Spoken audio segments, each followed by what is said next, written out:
Bonjour à tous, j'espère que vous allez bien. Bienvenue sur After Fight. On se retrouve aujourd'hui pour une nouvelle vidéo, nouveau podcast. J'ai avec moi Avaro Negel. Avaro, comment ça va? Bonjour, oui, ça va bien. Merci en tout cas pour l'invitation.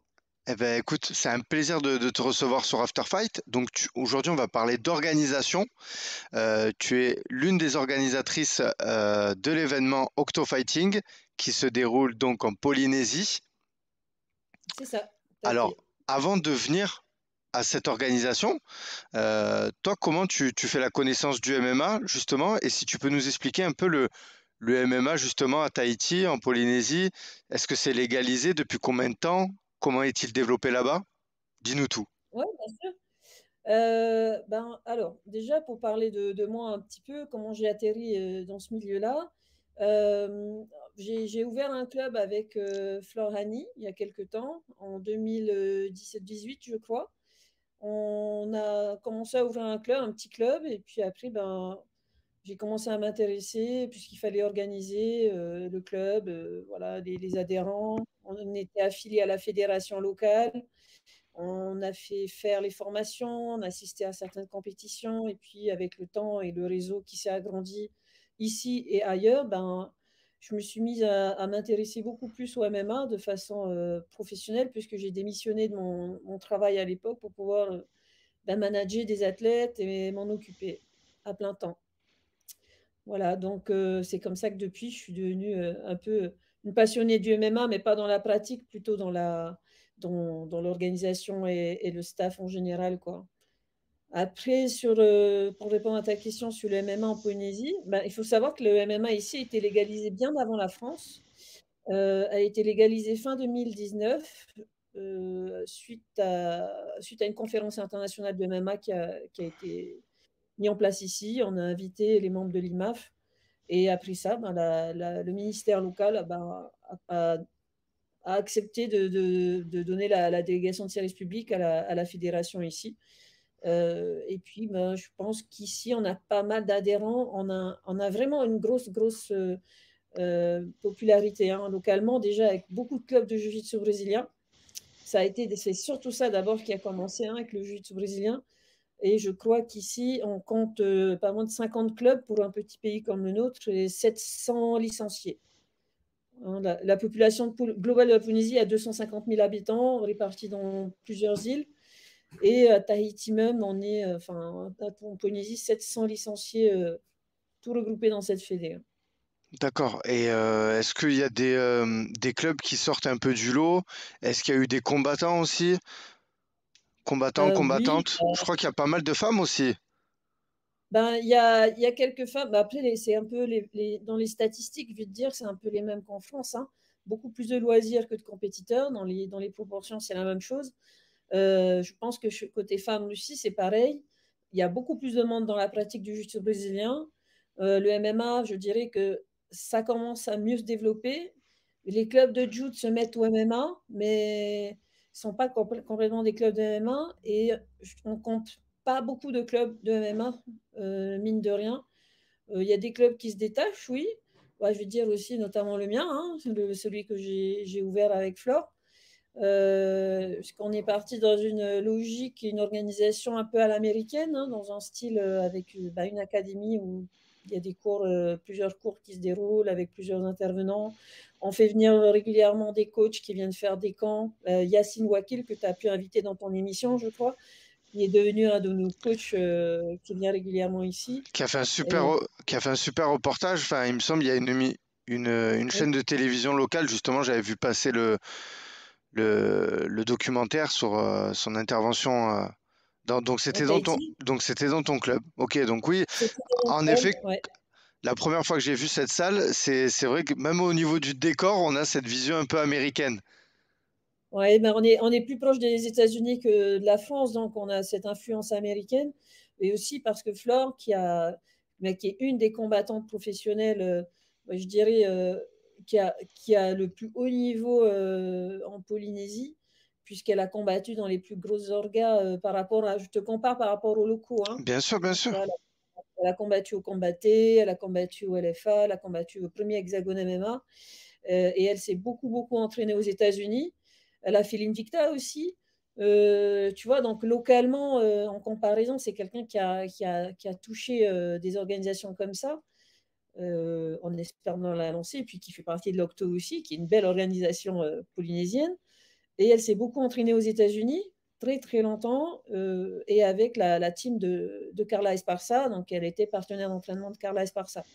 Bah, elle a même été sa sparring partner pour le titre, son deuxième titre contre Rose. Donc voilà, donc elle a cette influence américaine et ce style de travail américain qu'on a reproduit ici chez nous, quoi. D'accord, intéressant. Et justement, tu m'as dit que vous étiez plus proche des États-Unis, mais est-ce que vous avez regardé un peu ce qui se fait en France, étant donné que vous faites partie donc de la Polynésie française, que vous êtes régi de la fédération de MMA française? Est-ce que du Alors coup, ouais, je vais t'expliquer juste pour ça. ouais, Là, on n'est pas du tout sous l'affiliation de la Fédération française de MMA, d'accord, puisqu'on est un pays complètement autonome. La Polynésie française a ses propres codes du sport, a ses ministères, a son président. Donc on est complètement indépendant sur ça, hein, dissocié. Ici, par exemple, la fédération qui a la délégation de service public, c'est la Fédération polynésienne de lutte, de jiu-jitsu brésilien, de MMA. Voilà, où il y a aussi les sports traditionnels, de combat traditionnels, parce qu'il y en a en Polynésie. Donc nous, on n'est pas du tout sous l'égide de la Fédération française. Maintenant, même au niveau des formations, par exemple, hein, il y a déjà eu une tentative, ben, quand j'ai organisé l'Octo 1 en mars, il y a eu une tentative de ma part de pouvoir faire peut-être une convention, ok, notamment pour avoir du staff et des officiels qui pourraient venir nous soutenir. Ça n'a pas abouti. Bon, il y a eu un refus de la Fédération française. Bon, bah, pour des raisons, hmm, je ne sais pas, moi je suis bien loin de la politique et je m'en occupe pas. ok, Mais ça a été refusé. Donc, bah, ce que j'ai pu faire, c'est de moi embaucher directement un arbitre officiel, donc qui est venu, un arbitre compétent qui est venu de France, qui a l'habitude de faire les galas en France, donc Christophe Chapuis. Il est venu en Polynésie nous assister sur l'Octo 1. À savoir quand même qu'avant, la fédération avait fait venir Ahmed Korchi, hein, donc ok. plusieurs fois, puisque c'était via l'IMAF, et la Polynésie peut participer aux compétitions IMAF pour la Polynésie et pas pour la France. D'accord. Et pour switcher, donc, ton club, le nom exactement, si c'est possible de... Alors, oui, bien sûr, mon club, le club de MMA que je gère avec Flore s'appelle Sphère MMA Academy. D'accord. Euh, on est en Polynésie, on est à Tahiti, une petite commune qui s'appelle Aroué. Voilà, ceux qui suivent Yacine, il en a fait la promotion, donc pas mal de touristes et de Français, des Américains, enfin des gens de passage viennent chez nous pour pratiquer pendant leurs vacances, ou même pendant leur lune de miel, c'est arrivé. Donc, Incroyable. Ok, ouais. super sympa. Et la transition ben, on a une salle d'entraînement à on va monter une organisation, elle se fait quand? Pourquoi? Est-ce que c'est développé aussi, l'événementiel, justement? Est-ce qu'il y a eu des... C'est la première organisation? Alors non, ici, depuis la légalisation du MMA, il y a eu un club qui a organisé les premiers galas de MMA amateurs. Amateur, ok. Euh, voilà. Donc Bernard Diarolo qui a été le premier à organiser ça. Euh, D'ailleurs, c'est très bien, ça a le mérite d'exister, au contraire. Donc c'était bien pour le développement du MMA et mettre un peu en application les formations du staff, des officiels. Il a fait quelques galas, je crois 3 ou 4 galas par an, en 2019. Ensuite, il me semble qu'il y a eu des déplacements à l'IMAF aussi par la fédération, aux Oceania, au World. On a vu à ce moment-là le niveau, il est complètement stratosphérique, quoi, hein. Donc on est encore loin, loin de ce niveau-là. Mais bon, c'est l'objectif de la Polynésie, hein, de se rapprocher de ce qui se passe, du niveau international. Euh, alors, le club Sphère MMA a déjà organisé des compétitions, hein. On a organisé quelques compétitions amateurs et j'ai organisé une compétition des moins de 18 ans, ce qui est autorisé en Polynésie, donc avec les règles bien spécifiques de l'IMAFA, pas de coup à la tête. Là, ça a été un succès aussi. Et comment on est arrivé à créer l'Octo Fighting League avec mon collègue, mon ami Enzo, c'était autour d'une discussion, je ne sais plus à quel sujet. J'avais envie de faire une levée de fonds pour le club. J'avais pensé à faire un concert de musique, je crois, parce que lui, il était habitué à l'événementiel musical. Je lui ai dit, bah, tu veux m'aider à faire une levée de fonds? Et il m'a dit, ben non, on va faire une organisation pro, c'est mieux. Bah, ça a démarré comme ça. L'idée, elle est venue comme ça. Et donc, je vais afficher donc la première affiche de l'Octofighting. Donc, c'était le premier volet, c'est ça? Il y La avait, première affiche, voilà, ouais, la première affiche, tout à fait, la première année. Donc, du coup, c'était au mois de mars, hein, c'est bien ça? c'était le 17 mars, ouais. Voilà, le 17 mars, ben, on va revenir un petit peu sur cet événement. Il y avait une partie amateur et professionnelle, c'est bien ça? Parce que je vois sur la carte, moi je vois apparaître, je crois, c'est Théo Muris, c'est un combattant qui est pas très loin de chez moi, du Boxing Squad. Oui, Donc si on peut revenir un petit peu sur la carte et sur le retour justement que tu as eu de cette organisation, et il me semble qu'on avait en parrain de cette organisation un certain Monsieur Cédric Doumbé. oui, il y avait Cédric Doumbé en parrain, oui. Allez, explique-nous tout. La première carte. Moi, je travaille, à savoir que je travaille quand même avec je veux dire, la France, quoi. Tu vois, quand tu te posais la question tout à l'heure, est-ce que je regarde un peu ce qui se fait en France? Oui, complètement. Je regarde, j'ai des connaissances, j'ai des personnes avec qui je travaille. Résilience management. Donc, je m'appuie beaucoup sur ce que me conseille Adrien, un des fondateurs hein, de Résilience. Bien sûr. Et c'est lui qui m'a aidé à faire la première carte. Euh, alors, quand on a fait la soirée en cours d'année, on a, et c'était notre premier événement, on a un peu tâté le terrain hein, pour le premier événement. On a pris quelques amateurs et à la base, il devait avoir deux combats professionnels. Donc, un combat féminin et un combat masculin. Le combat masculin devait être le main event. Ça devait être Martin Cos contre Manatou Le Maire. Ça a pas pu se faire. Martin, je crois, était tombé gravement malade. Et puis, j'ai pas eu le temps de trouver un remplaçant. Et finalement, il y a eu un seul combat professionnel qui était en plus le premier combat féminin professionnel en Polynésie. Donc avec Flore et Annabelle Merlier-Lemoine. Donc on a fait une carte 100% française là, contre les Tahitiens. D'accord.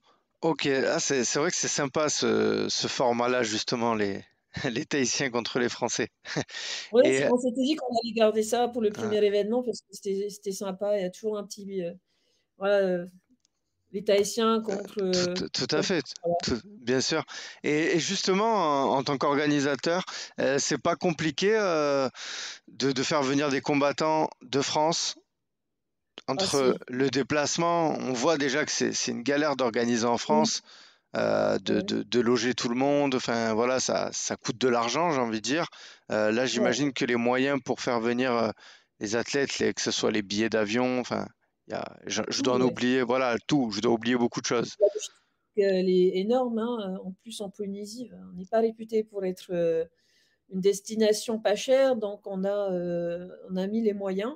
Ok, Et surtout, en France, vous êtes à l'autre bout du monde, donc c'était le budget le plus cher pour nous. On a fait venir Cédric Doumbé, qui était notre parrain. Donc, pareil, il y a eu du budget de débloquer. Maintenant, le rendez-vous s'est bien passé localement. La soirée était dans un lieu super sympa, en extérieur, au bord de la mer. Donc, ouais, c'était vraiment bien. j'avais pu voir des images justement. C'était Ouais. sympa. Est-ce qu'il n'y avait pas eu des retours un petit peu parce il fait chaud, je crois. Alors, il fait super chaud et on a eu un petit bug, justement, Ouais, je on voulais a qu'on en parle, ouais. c'était la bâche qui glissait en fin de journée. Donc voilà, on a mis les moyens, on a fait ce qu'il fallait pour que la soirée continue. Mais oui, on a eu très chaud avec Enzo. Bon, malheureusement, certains combattants ont, ont eu cette bâche qui glissait. Et ça s'est résolu qu'en fin de soirée, mais après, les deux étaient sur le même, avaient la même chose, quoi. Oui, Pour bien les deux, ça sûr. glisse. Bien sûr, justement, pour prendre les appuis au sol, c'est pas évident. Non, Pourquoi justement organiser en extérieur et pas en salle? Est-ce que ça c'est une question qui a été posée c'est une bonne question. Parce qu'en Polynésie, on n'a pas les salles adaptées pour ça.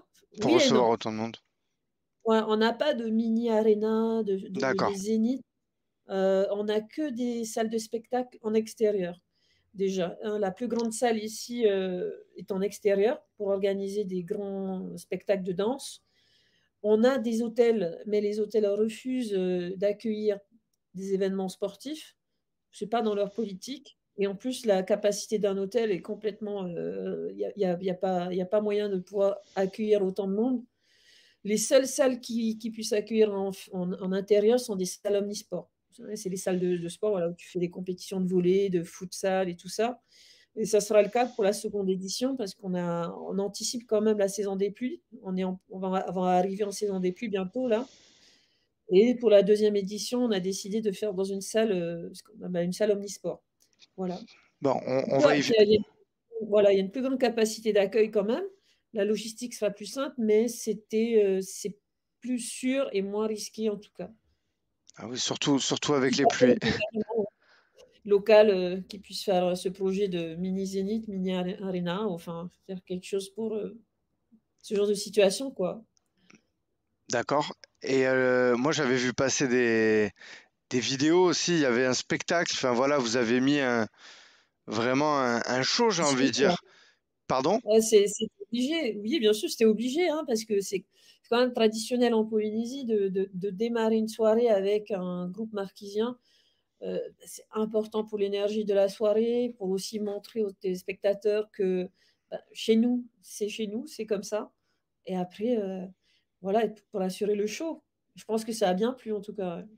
Moi, j'avais trouvé ça très très original. Et justement, pourquoi Octofighting? Justement, en off, je t'en parlais. Ça me fait penser à une organisation, Ouais. l'Octofight, justement pas loin de chez moi, à Marseille. Tu peux nous expliquer pourquoi Octofighting? Alors, oui, bah, en fait, on a fait un brainstorming de malade pour essayer de trouver un an d'organisation, tu vois, donc entre ce qui se faisait, ce qui se faisait pas, ce qui existait. On voulait pas tomber dans des noms un peu cheap ou je sais pas quoi, là.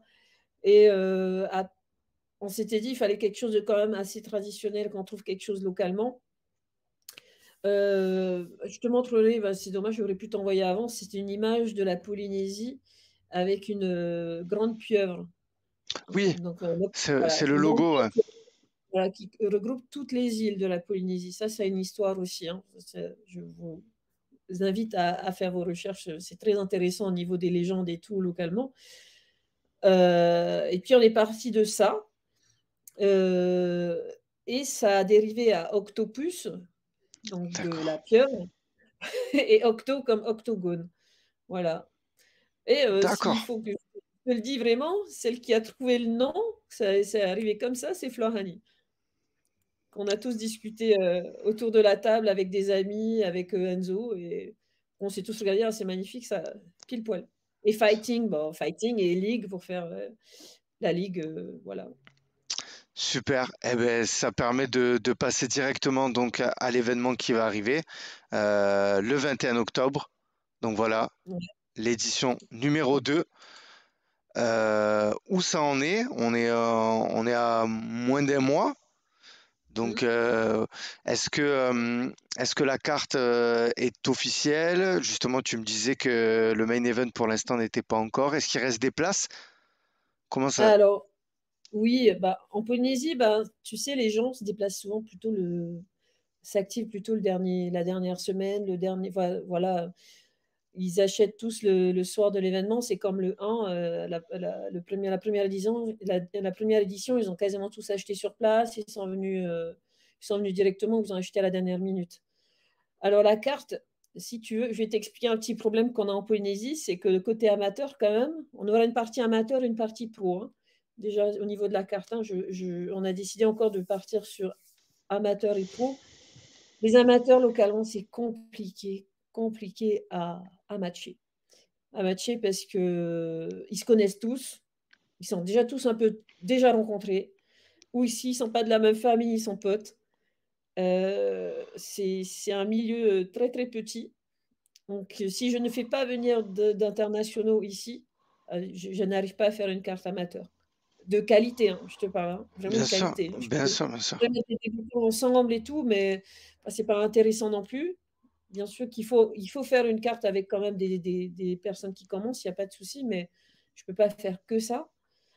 Donc la carte, si tu veux, je suis sur 9 combats quasiment bouclés, c'est c'est sûr, c'est quasiment sûr. La partie pro, normalement, j'en aurai 4. J'aurai 4 pros. Je voulais faire 2 combats féminins, pareil, j'ai pas pu. Ça n'a pas pu se faire, c'est dommage. On essaiera pour l'Octo 3. Et puis le main event. Alors là, on a déjà communiqué sur le co-main event, hein, Flor Hani contre Hélène Peralta. C'est signé, c'est bouclé. Mais le main event, je vais te dire un truc, ça devait être pareil, Manatoua Lemaire qui devait être sur l'édition 1 contre un Américain, Dylan Butka. Manatoua n'a pas, voilà, n'a pas réussi à suivre. Et je vais t'annoncer un truc, c'est qu'après, ça devait être Dylan Butka contre Kevin Jousset. D'accord, incroyable. Ok, et Kevin Jousset qui s'est envolé vers. Ouais, Dylan Butka a signé à l'UFC après les Contender Series il y a 2 semaines aussi. Donc ça devait être quand même un beau combat, hein, comme tu imagines. Et puis bah, du coup, tu vois, là, le main event, et ça y est, je l'ai. Mais je dois, voilà, je finalise 2, 3 trucs là. Ça sera 2 combattants internationaux finalement. Donc ça sera un combattant de la City Kickboxing, la team de Kevin Jousset, D'accord, et que tu connais quand même, bien sûr. contre un Australien. D'accord, vous travaillez avec le club City Kickboxing? Pas personnellement, c'est-à-dire qu'on connaît quasiment tous les clubs Hmm, en Australie, en Nouvelle-Zélande. Tu sais, on est à 4 heures d'avion de la Nouvelle-Zélande, là. On n'est pas très loin, hein, dans le Pacifique. On a pas mal de connexions quand même. d'accord. Maintenant qu'on demande un combattant dans le réseau, ça va vite, mais ça tarde aussi. Ouais, bon. Et, et, Les joies du matchmaking. et pour nous les Français, est-ce qu'il va y avoir des combattants français sur cette carte? Est-ce que ça va nous faire venir? Écoute, vous pouvez quand même venir. Je vais dire, bah oui, il y a Florani, elle est française, hein, Oui, bien quand même. sûr. Oui, tout à Voilà. fait. Maintenant, que je fais venir de France, non. Je devais avoir Tariq en amateur, qui D'accord. devait faire son premier combat. Tariq, hein, on a beaucoup Oui, parlé de lui il y a quelques temps, oui, oui. euh, qui finalement bah, ne vient plus, hein, il a d'autres projets. Et puis, bah, comme je te disais, localement, les budgets sont compliqués. Ok. Pour la deuxième édition, je fais pas venir de personnes donc de France. On nous a même regardé avec des gros yeux quand on a annoncé qu'on allait faire une deuxième édition, parce qu'à Tahiti, quand on fait 2, c'est par an comme ça, un professionnel, c'est au niveau des coûts, c'est très très cher. Et justement, vous, Ava, vous aviez des objectifs quand vous avez fait le premier événement, vous vous êtes dit on va en refaire un deuxième de suite après. On a dit on va voir un Ouais. peu parce que ben, Non, j'imagine que vous en avez discuté, qu'il fallait voir la rentabilité, les bénéfices, tout ça de l'organisation. Et est-ce que euh, vous avez les moyens de pouvoir aussi en refaire deux, trois par an quand on voit des organisations en France qui organisent, c'est tout le temps. ouais, qui organisent beaucoup, mais il y en a d'autres aussi qui organisent moins. Donc, vous, comment vous allez vous positionner en fait là-bas? Est-ce que vous allez organiser trois, quatre événements par an? Notre objectif avec Enzo, c'est de démarrer avec 2 organisations par an, 2 événements par an. Pourquoi pas un troisième, mais en co-événement. Donc c'est en discussion. Et l'objectif l'année prochaine, c'est d'avoir beaucoup plus de combats professionnels, une carte entièrement professionnelle avec à la limite des early prelims amateurs locaux. Donc ça, c'est l'objectif qu'on a pour 2024. J'ai hésité à faire celle de maintenant, d'octobre, pour des raisons de budget. Je ne savais pas, je me suis dit, j'en ai parlé à Enzo et lui m'a dit non, on y va, on fonce. Puis bah, allez, go, on y va, hein. Et puis c'est en travaillant que tout vient en fait, hein. Euh, Finalement, on a réussi à pouvoir le mettre en place. Euh, on a des sponsors, des nouveaux sponsors qui rentrent petit à petit. Et puis après, ben, c'est toujours la dernière semaine que tout se joue avec la soirée, les rentrées, et puis la communication. On essaye de changer certaines choses du premier. Voilà, on est quand même des nouveaux dans le milieu du MMA Pro, dans l'événementiel. Mais bon, on apprend avec ce qu'on a pu voir au premier, qu'on ne le fera plus au deuxième, etc., quoi. Et puis de se mettre avec les bonnes personnes, surtout le bon réseau, les bonnes personnes, les bons prestataires, de trouver des meilleurs combattants, de plus en plus professionnels. Donc voilà, c'est ça l'idée en fait. Parfait, oui, et j'imagine qu'à l'avenir aussi, vous aimeriez avoir ce qu'on appelle un roster. Est-ce qu'il y aura une ceinture? Est-ce que il y a ces projets-là? Vous en parlez aussi? On parle de ça pour l'année prochaine, ouais. On n'a pas voulu pour cette année. Je trouvais que c'était quand même Peut-être un peu pas tôt. cohérent. Ouais, Voilà, c'est pas, c'est ça. Il faut créer la logique avec la progression des combattants. Il faut qu'ils continuent dans l'organisation et puis la ceinture viendra après. Pourquoi pas en l'octo 3, à voir comment se passe le deuxième et comment l'histoire va se créer après, quoi. d'accord. Bon, en tout cas, ça fait plaisir d'échanger justement avec toi et de connaître un peu les dessous et les projets, les ambitions de cette organisation. Alors, bien sûr, vous aurez le lien de la billetterie en description de la vidéo. Moi, je vous invite tous à aller là-bas. En plus de passer et de voir des beaux paysages, ben, vous allez voir du MMA. Donc, c'est un régal, justement. C'est ce que j'avais dit à Yacine. J'avais dit, tu passes des vacances, tu entraînes et en plus, ben voilà, on réunit la passion et le plaisir. Donc, c'est génial.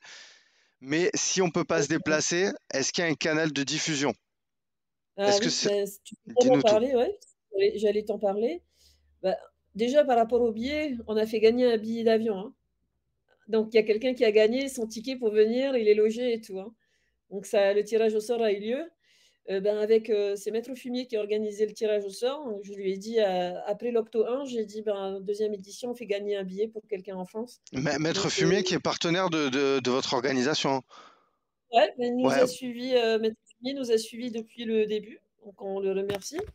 Pardon. Et puis pour l'Octo 2 ben, on a dit, allez, on fait gagner un billet. Et puis voilà. Donc si vous voulez tenter votre chance, continuez de nous suivre et puis partagez l'événement et puis de liker notre page.